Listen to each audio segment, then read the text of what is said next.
ഭൂനികുതിയൊന്നും വർദ്ധിപ്പിക്കുന്നതിനൊന്നും നമ്മൾ എതിരല്ല. പക്ഷെ 50% വർധനവാണ് ഭൂനികുതിയിൽ.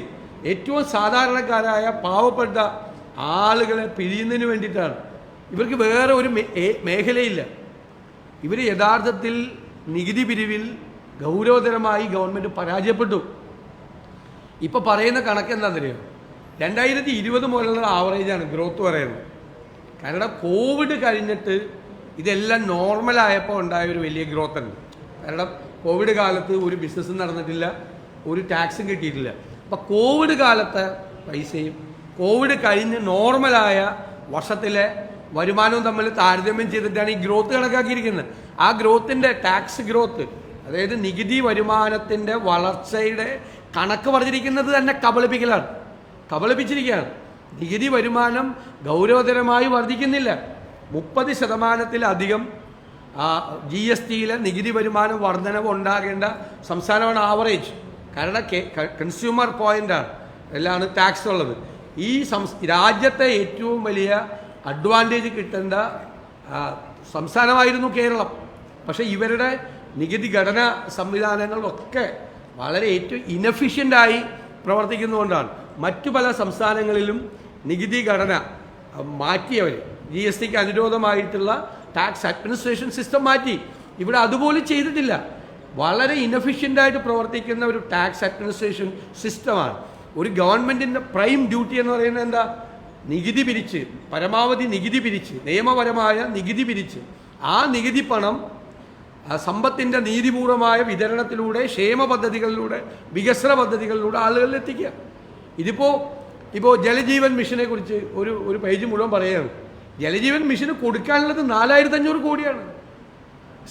സെൻട്രൽ ഷെയർ ഉണ്ട്, അത് കിട്ടിയിട്ടില്ല. സ്റ്റേറ്റ് ഷെയർ കൊടുക്കാത്തതുകൊണ്ട് കോൺട്രാക്ടർമാരെല്ലാം ആത്മഹത്യയുടെ വക്കിലാണ്. ജലജീവൻ മിഷനിൽ വർക്ക് എടുത്തവർ 4500 കോടി ഓരോ സ്ഥലത്തും കൊടുക്കാനുള്ള തുക, ജീവനക്കാർക്ക് കൊടുക്കാനുള്ളത് 65,000 കോടി.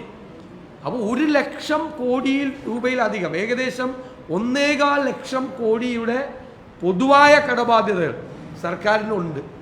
അപ്പോൾ അതിന് പോലും ഇല്ല. എന്നിട്ട് ഈ 50% പ്ലാൻ കട്ട് ചെയ്തിട്ട് 2000 കോടി പ്ലാൻ വർദ്ധിപ്പിച്ചു എന്ന് പറയുന്നതിലെ യുക്തി എന്താണ്? കേട്ടാൽ ചിരിച്ചു പോകും നമ്മൾ. ഒരാഴ്ചയായിട്ടില്ല ഈ പ്ലാൻ സൈസ് മുഴുവൻ കട്ട് ചെയ്തു. എന്നിട്ട് ഇപ്പോൾ ഇവിടെ പ്ലാൻ വർദ്ധിപ്പിച്ചിരിക്കുന്നു എന്ന് പറയുന്നത് നമ്മളെ പരിഹസിക്കുന്നതിന് തുല്യമാണ്.